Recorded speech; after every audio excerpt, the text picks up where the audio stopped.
حضرت کعب بن مالک رضی اللہ تعالیٰ، یہ بھی صحیح بخاری میں، کل چلا جاؤں گا، حضور تو جہاد پہ چلے گئے لیکن اجتہاد میں غفلت ہو گئی، کل چلا جاؤں گا، پرسوں جاؤں گا، ترسوں، فرماتے ہیں میں جا ہی نہیں سکا، حضور واپس آ گئے۔ جن منافقوں نے جھوٹ بولے جا کے کہ یہ مسئلہ ہو گیا تھا، یہ مسئلہ ہو گیا تھا، ان کو تو مل گئی معافی، لیکن میں چونکہ مخلصین میں سے تھا خدا کے فضل سے، اور ہو گئی تھی غفلت، 50 دن نبی کریم مجھ سے ناراض رہے، 50 دن اللہ کے لیے کہ تو رب کے راستے میں جہاد کرنے نہیں آیا، 50 دن حضور ناراض رہے۔ فرماتے تھے مدینے کی گلیاں میری تھیں، سب میرے اپنے تھے، پر کریم جو ناراض تھے تو کوئی پھر سلام بھی نہیں لیتا تھا۔ مجھے یوں لگتا تھا کہ مجھے دیکھ کر ہوائیں اور فضائیں بھی رستے بدل جاتی ہیں۔ 50 دن میں مسجد میں آتا تھا، جب میں چہرہ ادھر کرتا تو حضور مجھے دیکھتے، اور جب میں حضور کو دیکھتا تو کریم چہرہ بدل لیتے، میں ویکھاں تے یار نہ ویکھے، تے جدوں نہ ویکھاں ادوں ویکھے، ایڈے نصیب کتھوں تتڑی دے، میرے وچ ویکھن دے ویکھے، غلام فریدہ بوئے یار دے مرنا ہے پاویں ویکھے یا نہ ویکھے۔ ختم ہو گئی بات۔ حضرت کعب بن مالک کہتے ہیں 50 دن کے بعد پھر رب کریم نے میری توبہ قبول کی اور مدینے والے رسول نے اعلان فرمایا، جو عذر کی وجہ سے نہیں جا سکے، مجبوری سے، انہیں گھر بیٹھے بیٹھے ثواب ہے، لیکن جن کے اجتہاد میں غفلت ہوئی، سمجھنے میں غفلت ہوئی، کل پرسوں ترسوں چلے جائیں گے، ان سے 50 دنوں کی ناراضگی ہے۔ کتنے لوگ ہیں جن کی فجر گزر جاتی ہے بستر پہ، زور گزر جاتی ہے پھٹے پہ گپوں میں، عصر گزر جاتی ہے چائے پینے میں، مغرب اور عشاء موبائل پہ لیٹے لیٹے بیت جاتی ہے، اور ان سے آپ گفتگو کریں تو وہ دانشور ہیں، آپ بات کریں تو پنچایت ختم کرنے والے لوگ ہیں، آپ ان سے بات کریں تو وہ عالمی سیاست پر نظر رکھتے ہیں، آپ گفتگو کریں تو شعور کی اعلیٰ گتھیاں سلجھاتے نظر آتے ہیں۔ خدا مجھے ایسی خدائی نہ دے کہ اپنے سوا کچھ دکھائی نہ دے۔ یہ غفلتیں ہیں، یہ شورش ہے، یہ اپنے منہ سے خود میاں مٹھو بننا ہے۔ اس غفلت کو تھوڑا سا توڑا جائے، ورنہ زنگ لگ جاتا ہے صلاحیتوں کو۔ جو لوگ تھوڑے دن موٹر سائیکل نہیں نہ چلاتے، ان کے لیے مشکل ہو جاتا ہے پھر اس کو سٹارٹ کرنا بھی۔ ہمارے استاد کہا کرتے تھے جو لوگ پڑھاتے نہیں انہیں کتابیں بھولنے لگ جاتی ہیں، جو لوگ کوئی کام کرتے نہیں پھر وہ آہستہ آہستہ وہ زنگ آلود ہو جاتا ہے، وہ کہتے ہیں اب نہیں ہو سکتا تم سے، اب مشکل ہے۔ سجنوں، دوستوں، بزرگوں، بھائیوں، جو لوگ شروع میں عبادتوں کے عادی نہیں ہوتے، وقت ضائع کرتے ہیں، بڑھاپے میں دل کرتا ہے توبہ ہو جائے، لیکن اپنے ماتھے کو سجدے کی عادت ہی نہیں ڈالی۔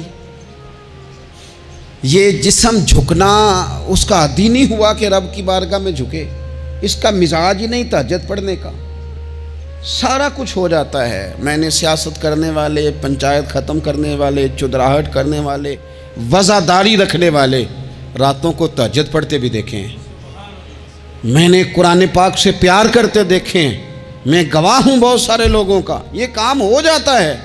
شرط یہ ہے کہ بندہ اپنی غفلت کی پٹی تھوڑی دیر کے لیے کھولے۔ دوسری بات یہ کہ ہم خوش فہمیوں میں بڑا زندہ ہیں، بڑا اوہو، یعنی 2 4 5، کچھ لوگ کہتے ہیں اللہ کریم بڑا ہے۔ اللہ اگر کریم بڑا ہے نا میرے بھائی، تو نبی پاک صلی اللہ علیہ وسلم نے فرمایا وہ بڑا بیوقوف ہے جو خدا کی رحمت کی امید بھی رکھے اور اللہ کو ناراض بھی کرے، تو بیوقوف بندہ ہے۔ اگر وہ کریم ہے تو پھر تو محبت میں ہی اس کی بات مان، بات تو پھر بھی نہیں مان رہا۔ کچھ لوگ کہتے ہیں نبی پاک صلی اللہ تعالیٰ علیہ وآلہ وسلم شفاعت کریں گے، بھئی ہمارا تو سہارا ہی اس بات پہ ہے، حضور سفارش کریں گے، پر نبی پاک نے درجنوں جگہوں کہا ہے جو میرے طریقے پہ نہ چلے فلیس منا، مجھ سے نہیں۔ حضور نے فرمایا جو بڑے کی توقیر نہ کرے، چھوٹے پہ رحم نہ کرے، وہ مجھ سے نہیں۔ فرمایا جو ملاوٹ کرے وہ ہم میں سے، تو یہ حدیثیں بھی تو یاد رکھو نا۔ شفاعت کی بات انکار نہیں، حضور گناہگاروں کی ہی کریں گے، لیکن یہ حضور نے جو ہمیں اسباق پڑھائے یہ کس لیے پڑھائے؟ یہ بھی تو ہماری سمجھ کے لیے ہے نا۔ یہ ساری چیزیں ہم نے غفلت بنا کے اپنے اوپر اوڑھ لی. اور پھر سب سے بڑی بات یہ، جو لوگ جنت کے وارث اور مالک ہیں نا، کریم محبوب نے فرمایا یہ جو میری بیٹی فاطمہ ہے جنتی عورتوں کی سردار ہے. تو یہ تو جنت کی مالکہ اور وارثہ ہیں. وہ تو ساری رات ہی نماز پڑھتی تھی، وہ تو سارا دن عبادت کرتی تھی. پاک سب سے زیادہ تو ان کو تھا، تو یہ تو ایک منٹ کے لیے مصلی سے جدا نہیں ہوئے. اور جنہوں نے صرف امید لگائی ہے، کوئی ان کے پاس ڈگری نہیں، وہ بن کے بیٹھ گئے ہیں. وہ کہتے ہیں جناب جنت مطلب ہم جسے کہیں گے معاذ اللہ وہ جائے گا، دوسرے کو جانے دیتے ہیں. اپنی زندگی میں خوش فہمیاں نہ لائیں، یہ غفلت پیدا کرتی ہیں. غفلت بڑی خطرناک چیز کا نام ہے. جب بندہ غافل ہو جاتا ہے، میں آپ سے ایک بات عرض کروں، حضرت عبداللہ ابن مسعود فرماتے ہیں کہ مومن رائی کے دانے کے برابر غلطی ہو جائے تو اسے لگتا ہے میرے سر پہ پہاڑ کھڑا ہے. اور فرمایا جو منافق ہوتا ہے نا، وہ پہاڑ کے برابر گناہ کر کے کہتا ہے بات ہی کوئی نہیں، فلانا بھی کرتا ہے، یہ بھی کرتا ہے، ساری دنیا کر رہی. یہ نفاق کی علامت ہے. اگرچہ بعض نے اسے نفاق عملی کہا، اعتقادی نہیں کہا. عزیز دوست، جب آپ چھوٹی گناہ چھوٹی غلطی کرتے ہیں تو پھر وہ چھوٹی چھوٹی غلطیاں پہاڑ بنتی ہیں، چھوٹی چھوٹی. وہ حضور نے فرمایا نا، جب تو ایک گناہ کرتا ہے تو تیرے دل پہ ایک دھبا لگتا ہے، نہ توبہ کرے تو دوسرا لگتا ہے، نہ کرے تو تیسرا، پھر دل کالا سیاہ ہو جاتا ہے. چھوٹی چھوٹی غفلتیں بڑی غفلتوں کو جنم دیتی ہیں. چھوٹی چھوٹی کمزوریاں بڑی کمزوریوں کو لے کے آتی ہیں.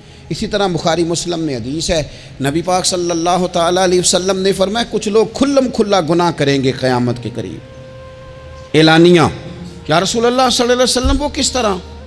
تو حضور فرماتے ہیں انہوں نے رات کو غلطی کی تھی، رب نے ان کی غلطی پر پردہ ڈال دیا. انہوں نے سویرے اٹھ کے خود لوگوں کو بتانا شروع کیا، اور دیکھا میں نے رات یہ کیا معاذ اللہ. فرمایا جب انہوں نے اللہ کے پردے کو کھولا تو پھر رب نے بھی ان کا پردہ کھول دیا.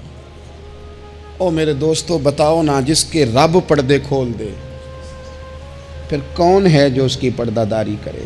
کون ہے جو پردہ پوشی کرے؟ حضور فرماتے اس نے کھلم کھلا گناہ، فخر سے بتاتے ہیں لوگ یہ کرتا. میں بڑے ادب سے عرض کروں گا بزرگوں کی خدمت میں، جو بڑی عمر کے ہیں، جن کی اب اولادیں ہیں، اگر ان کی زندگی میں کچھ ایسی کمزوریاں ہیں تو بچوں کو سمجھانے کے لیے بھی اس کو ڈسکس نہ کریں. ہم یہ کرتے تھے، ہم یہ کرتے تھے، اس کا کوئی فائدہ نہیں، یہ ہم کر کے دیکھا ہے سارا کچھ. نہ نہ نہ نہ، جس طرح گناہ ہے اس طرح گناہ کا اظہار بھی گناہ ہے. آپ ڈبل جرم کر رہے ہیں، آپ دلیر کر رہے ہیں سامنے والے کو کہ تو بھی کر، خیر ہے. بلکہ ایک نوجوان مجھے ایک دفعہ کہنے لگا جی ابا جی کہتے ہیں میں نے 35 سال یہ کام کیا ہے، یہ سب غلط ہے. تو میں نے ابا جی سے کہا چلو 15 کو سال مجھے بھی کر لینے دو، پھر میں بھی توبہ کر لوں گا. یہ ہم لوگوں کو دعوت دے رہے ہیں کہ غلط کام کرو. قرآن مجید کو آپ دیکھیں گے نا سورہ یاسین کے اندر، یہ بھلا کفر کیوں ہوتا تھا، منافقت کیسے پیدا ہوتی تھی، بت پرستی کیسے عام ہوتی تھی.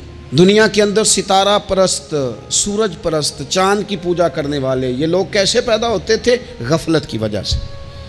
جیسے جیسے یہ اللہ کی بارگاہ سے دور ہوتے جاتے، یہ مختلف قسم کی عبادتوں میں، شرک میں، کفر میں مبتلا ہوتے جاتے. قرآن مجید سورہ یاسین کے اندر ارشاد فرماتا ہے کہ اللہ تبارک و تعالیٰ نے قرآن مجید کو اس لیے اتارا ہے لِتُنذِرَ قَوْمًا مَا أُنذِرَ آبَاؤُهُمْ، تاکہ آپ ان لوگوں کو ڈرائیں جن کے باپ دادا کو نہیں ڈرایا گیا.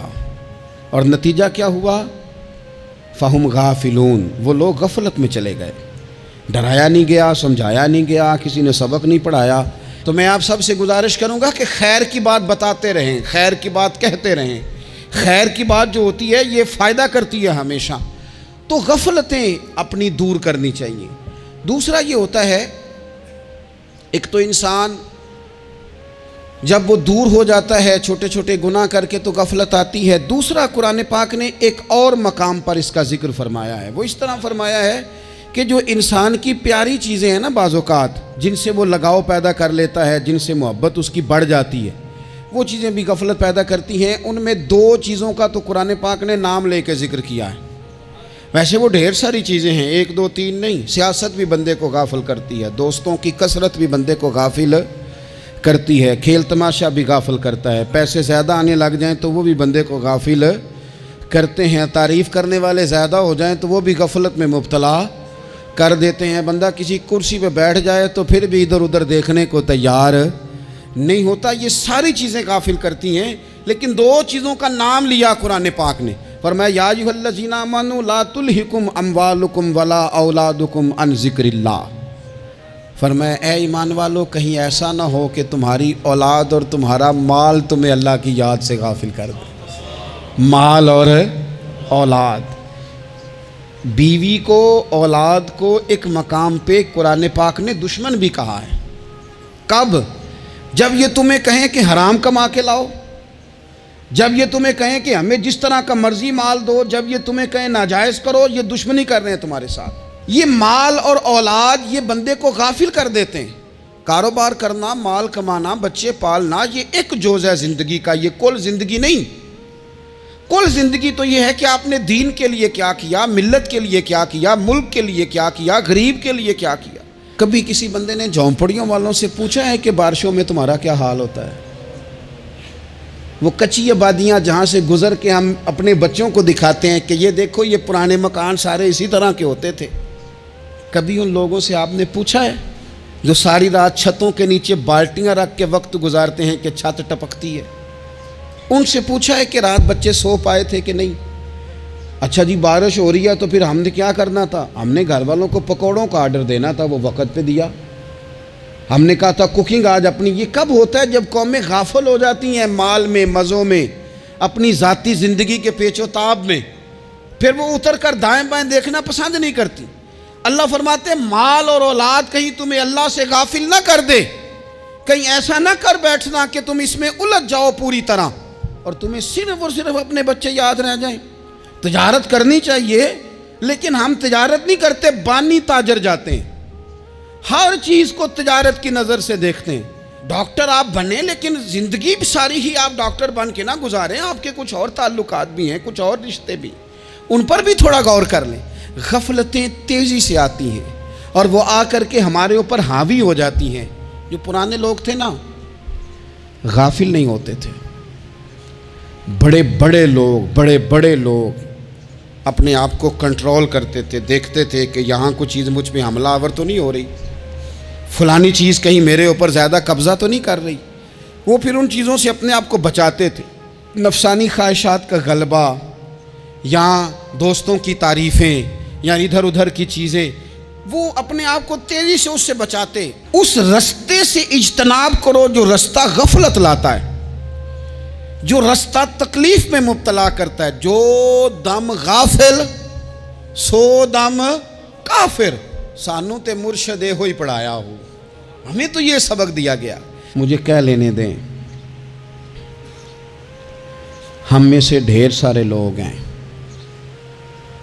پلٹ کر اپنی زندگی دیکھیں، اپنے آپ پر غور کریں تو ہم اتنے قابل تھے کہ شاید ہمیں کوئی اپنے دروازے پر چوکیدار بھی نہ رکھتا، لیکن جب اس نے نواز دیا تو ہمارے لہجے ہی بدل گئے، ہمارا انداز ہی کچھ اور ہو گیا۔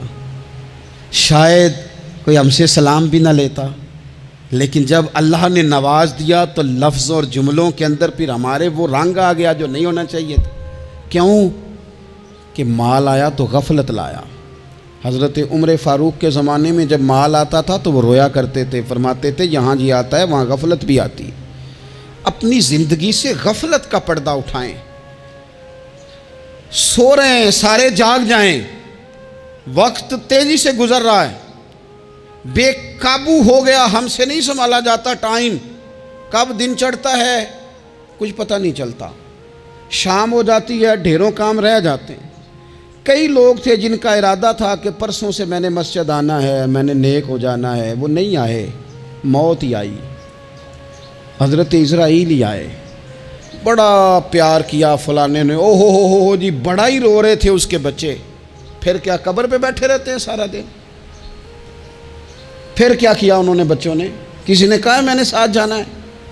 نتیجہ کیا نکلا؟ پیار کس بات کا تھا؟ حضرت عبداللہ ابن مبارک کا آخری وقت تھا تو اماں رو رہی، بہن رو رہی، بھائی رو رہے ہیں، بیوی رو رہی، بچے رو رہے ہیں، آخری ٹائم ہے تو اماں سے کہنے لگے روتی کیوں ہو؟ کہنے لگی پتر بیٹے تو اور بھی ہیں پر جس طرح دوائی تو لا کے دیتا تھا کوئی بھی نہیں دیتا۔ فرمانے لگے بہنوں سے اور بھائیوں سے تم کیوں روتے ہو؟ کہنے لگے تو موجود تھا تو ہمیں کوئی ڈر نہیں تھا، ہر مشکل میں تو پہنچ جاتا تھا۔ بچوں کی طرف دیکھ کے کہو تم کیوں روتے ہو؟ وہ کہنے لگے ابا جی ابھی تو ہمارے بیاہ ہونے تھے اور آپ جا رہے ہیں۔ بیوی سے کہا تو وہ کہنے لگی بادشاہی تو تیرے سر پہ تھی، یہ بچے پوچھیں گے مجھے؟ تو حضرت عبداللہ ابن مبارک نے سر سجدے میں رکھا اور کہنے لگے مالک میں سمجھ رہا تھا یہ مجھے رو رہے ہیں، یہ تو اپنی ضرورتوں کو رو رہے ہیں۔ میرا خیال تھا کہ میرے جانے کا انہیں ڈر لگا ہوا، نا ان سب کو تو اپنا اپنا مسئلہ ہے کہ میرا کیا بنے گا تو میرا کیا بنے گا تو میرا کیا بنے گا، پھر کھول کے روئے اور سب کی طرف دیکھ کے کہنے لگے اور تمہارا تو مسئلہ پیچھے حل ہو ہی جائے گا، اکٹھے بیٹھے ہو، میں سوچ رہا ہوں قبر میں جاؤں گا تو میرا کیا بنے گا۔ رب کی بارگاہ میں حاضر ہونا ہے، سوال جواب ہونے ہیں، حساب دینا ہے۔ وہ مجھ سے کڑے سوالات پوچھے گا تو کتنا لئی تو پاپ کمائے دس نہ ان کتھے نہیں ہو تیرے کر دے، بلا ان کو تیرے حصے کا حساب۔ میرے عزیز غفلت کی بکل کھول دینی چاہیے، وہ دروازہ بند کریں جہاں سے غفلت آتی ہے۔ خدا را کوئی نہیں، آپ یقین کریں رسمی دعائیں رہ گئی ہیں، رسمی 2 موبائل ہاتھ میں پکڑے ہوتے ہیں، کل کے ٹائم پتر نے 2 موبائل اور 2 موبائل پکڑ کے وہ کہہ رہا ہوتا ہے مولوی صاحب بات دعا 5 منٹ اور لمبی کر دینا، دیگ میں ذرا دیر ہے۔ او تو ادھر بیٹھو، چھوڑ دیگ کو، تیرا تو باپ چلا گیا، رو بیٹھ کے مصلے پہ، مالک سے کہہ اسے معاف کر دے۔ او تو آج ہی افسر بن گیا ہے، تیرے لہجے میں آج ہی کچھ اور آ گیا، تجھے تو 3 دن میں ہی ہر شے بھول گئی، 3 دن میں ہی تو تیسرے دن اس طرح کے لفظ ادا کر رہا ہے کہ جن سے محسوس ہوتا ہے کوئی 2-4 دن بھی کوئی کہیں بیٹھ کے دعا کرتا ہے۔ اپنی غفلت کا دروازہ کھولیں، ورنہ اکثر آنکھیں تب کھلتی ہیں جب آنکھیں بند ہونے کا ٹائم آ جائے۔